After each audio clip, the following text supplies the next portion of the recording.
13 sports, 200 bénévoles, 800 athlètes, c'était un week-end chargé pour cette 40e édition des finales centralisées des Jeux du Québec. On a eu beaucoup d'athlètes aussi.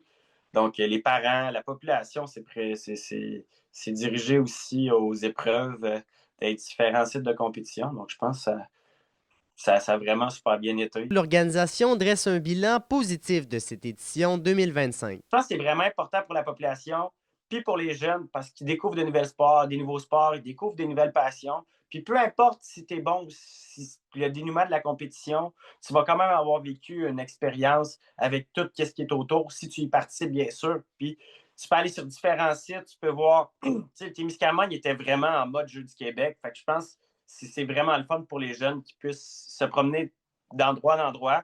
Puis aussi, juste l'ambiance aussi. À travers toute la fin de semaine, à travers les sites de compétition. Je pense que c'est ça aussi qui fait notre différence, puis c'est ça qui est essentiel pour les jeunes, même s'il n'y a pas de finale provinciale. Là. Pour la première fois en 7 ans, c'est le Témiscamingue qui accueillait les Jeux avec Ville-Marie et Lorrainville comme ville hôte. Plusieurs autres municipalités comme Saint-Bruno-de-Guigue, Notre-Dame-du-Nord et Témiscamingue accueillaient également des compétitions, ce qui représentait un défi important au niveau logistique. Ça a été environ 870 jeunes dans toute l'édition des Jeux du Québec au Témiscamingue.